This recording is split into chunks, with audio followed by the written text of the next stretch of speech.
அனைவருக்கும் வணக்கம். பாரம்பரிய திருவள்ளுவர் குலவம்சம் பிரசன்ன ஜோதிடர் சுபமாரிமுத்து திருப்பூர்லேருந்து இந்த பதிவு உங்களுக்காக. இன்றைக்கு ஒரு அற்புதமான ஒரு சிறப்பு வாய்ந்த ஒரு கோவிலை பற்றி தான் இந்த பதிவில் இன்றைக்கி நம்ம சொல்ல போகிறோம். சுவாச கோளாறு. இந்த சுவாச கோளாறு, இந்த ஆஸ்துமா பிரச்சனை, அடிக்கடி மூச்சு திணறல் வர்றது, இதுக்கு முன்னோர்கள் ஒரு கோவில் கட்டி வச்சுருக்காங்க. எப்படின்னு பாருங்கள். ரொம்ப முக்கியமான கோயில் இல்லையா அது? ஒரு மனிதருக்கு மூச்சு நின்றுச்சுன்னா இந்த உலகத்துக்கே சொந்தம் இல்லை. ஆனால் அந்த மூச்சு பயிற்சியை கற்றுக்கிட்டும் கூட எத்தனையோ பேர் தவிக்கிறாங்க. அப்படி இருக்கும்போது இந்த சுவாச கோளாறுக்குன்னே இந்த பிரச்சனை இருக்குது. அப்போது இந்த சுவாச கோளாறு ஒரு மனிதருக்கு எதனால் வருது? நம்ம ஆஸ்மா எதனால் வருது? இந்த ஆஸ்மா பட்ட ஒரு உடம்பில் இருக்கக்கூடிய நோய் அது எப்படி வரும்னு கேட்டிங்கன்னா, முன்னோர்கள் அந்த காலத்தில் பாரம்பரியமாக அவங்க நெஞ்சில் இரும்பிகிட்டே இருப்பாங்க. அவங்களால தாக்கு பிடிக்க முடியாது. கடைசி காலத்து வரைக்கும் அவங்களுக்கு வைத்தியம் பார்க்காம இருந்து அவங்க வாளியில் வம்சாவளியாக அந்த சுவாச கோளாறு, இந்த ஆஸ்மா பிரச்சனை பாரம்பரியமாக அது வரும். இது யாராவது ஒருத்தர் இந்த நோயை நிப்பாட்டினா தானே அவங்களுக்கு அடுத்த தலைமுறைக்கு இந்த நோய் வராது. அப்போ எவ்வளோ கஷ்டம்னு சொல்லுங்கள். அவங்ககிட்ட கோடி கோடியாக சொத்து இருக்குது, வீடு இருக்குது, தங்கறதுக்கு இடம் இருக்குது, எல்லாம் இருந்தும் நிம்மதியான தூக்கம் இல்லை. இது இருக்கிறதுலையே கொடிய நோய் இல்லையா? இதுக்கு முன்னோர்கள் அந்த காலத்தில் பல சித்தர்கள் ஆராய்ச்சி பண்ணி 33 கோடி தேவர்களுடைய ஆசீர்வாதத்தால் ஒரு கோவில் கட்டி வச்சுருக்காங்க. எப்படின்னா, சாத்தனூர், திருவண்ணாமலை பக்கத்தில் சாத்தனூர் திருநேஸ்வரர்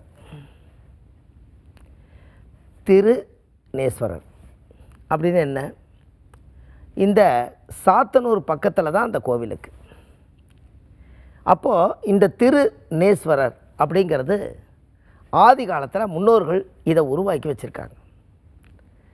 இந்த திருநேஸ்வரர் கோயிலில் ஆஸ்மா நோய்க்கு அந்த காலத்தில் என்ன பண்ணியிருக்காங்கன்னா, சாமிக்கு தைல அபிஷேகம் பண்ணி மிளகு பாலில் போட்டு சாமிக்கு நைவேத்தியம் பண்ணி அந்த கோவிலில் வச்சு பூஜை பண்ணி சாப்பிட்டு வந்தால் அவங்களுக்கு ஆஸ்மா நோய் குணமாகுது, சுவாச கோளாறு குணமாகுது.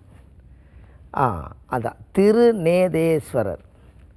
அந்த திருநேஸ்வரர்னு போடுங்க, கூகுளில் சர்ச் பண்ணிங்கன்னா திருவண்ணாமலை பக்கத்தில் சாத்தனூர் பக்கத்தில் ஆஸ்துமாவுக்கு உண்டான கோயில், நோய்க்கு உண்டான மூச்சு திணறலுக்கு உண்டான கோயில் நீங்கள் போட்டாலே கூகுளில் தானாகவே வருது.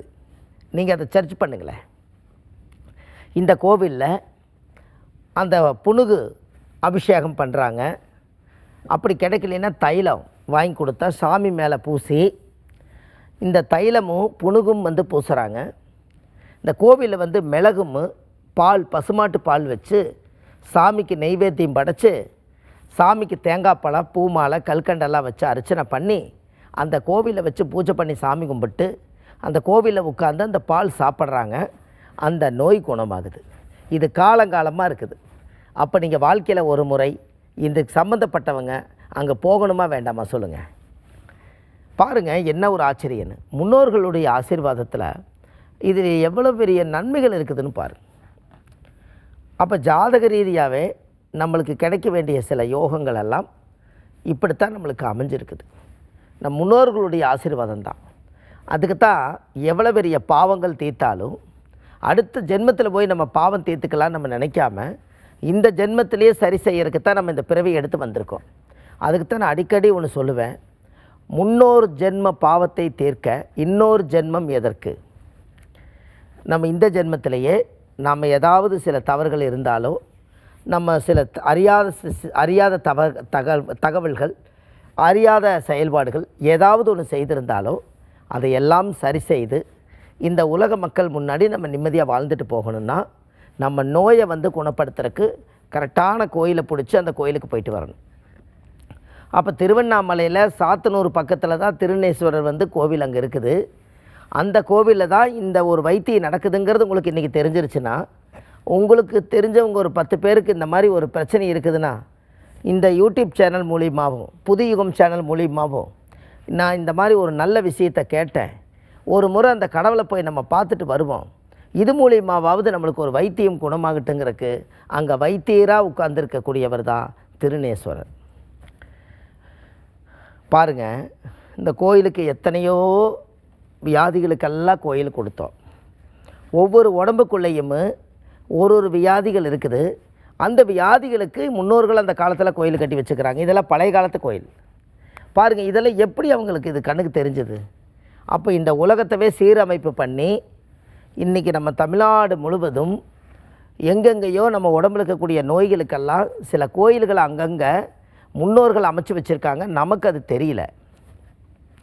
தெரியாதனால நம்மளுக்கு எவ்வளவோ கஷ்டம். அப்போ இது நம்ம எப்படி சரி செய்கிறது? நம்ம முன்னோர்கள் வழியில் நம்மளுக்கு இந்த கர்மா ரிலீஸ் ஆகணும் இல்லையா? அடுத்த லெவலுக்கு நீங்கள் போகணும் அல்லவா? அந்த பூர்வ ஜென்மத்தினுடைய யோகத்தை நம்ம அனுபவிக்கணுமில்ல. அதுக்கு முதல் உடம்பு இந்த உலகத்திலேயே உடம்பு தான் பெரிய சொத்து. அதுக்கப்புறம் தான் பணம், பேர், புகழ், மதிப்பு, மரியாதை, அந்தஸ்து, கௌரவம், நம்பிக்கை, நாணயம், ஒரு உயர்ந்த பவர் எல்லாமே இந்த உடம்பு தான் பெரிய சொத்து. இந்த உடம்பை நீங்கள் கரெக்டாக காலையில் எந்திரிச்சு நம்ம எப்படி நம்மளை நம்ம சரி செஞ்சுக்கிறோமோ அது மாதிரி நம்ம உடம்பையும் சரி செஞ்சு வச்சுக்கிட்டால் இந்த 120 வருஷ காலம் இந்த பூமியில் நம்ம வாழ்கிறதுக்கு இறைவன் அமைச்சு வச்சுருக்காரு. இந்த 120 வருஷத்துக்குள்ளே தீராத நோய் தீரணும்னா நம்ம உடம்பு தான் பெரிய சொத்து. முதல்ல இதை நம்ம சரி செஞ்செடுத்தால் மற்ற வேலைக்கு நம்ம போகணும். அப்போ அதுக்கு நீங்கள் கண்டிப்பாக இந்த மாதிரி ஒரு நோய் வந்தால் இதை சரி செய்யறதுக்கு கோவில் இருக்குதுங்கிறத அப்போ அந்த காலத்தில் பாருங்கள். அப்போ இதிலேருந்து என்ன தெரியுது?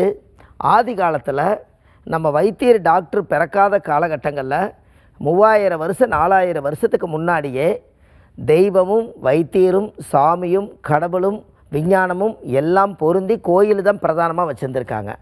கடவுளை கைவிட்டால் நம்மளுக்கு யாருமே இல்லை. இதுதான் இந்த கான்செப்ட். இதுலேருந்து உங்களுக்கு என்ன தெரியுது? கடவுளை நம்ம கெட்டியாக பிடிச்சிட்டா எல்லா நோய்க்கு மருந்து இருக்குதுங்கிறத கடவுள் தான் ப்ரூவ் பண்ணாங்க. அப்போ இதை நம்ம கண்டிப்பாக செய்யணும் அல்லவா?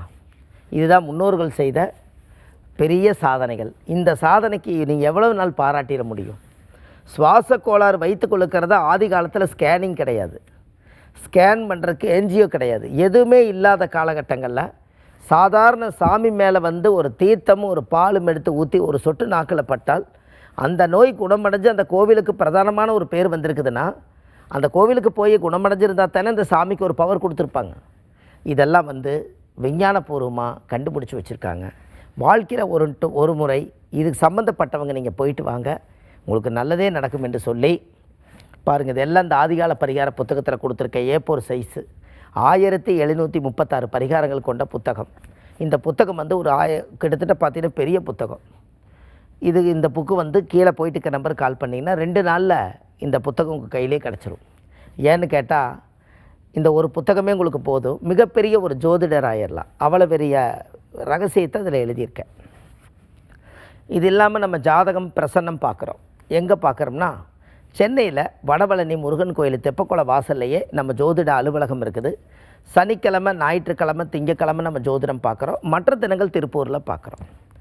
இது இல்லாமல் காசி, ராமேஸ்வரம், திருச்செந்தூர் இந்த மாதிரி ஆலய வழிபாடுகளுக்கு தரிசனம் செய்கிறதுக்காக அழைச்சிட்டு போகிறோம். இந்த மாதிரி காசி போகிறவங்க விருப்பம் இருக்கிறவங்க கீழே போயிட்டு இருக்க நம்பருக்கு கால் பண்ணலாம்.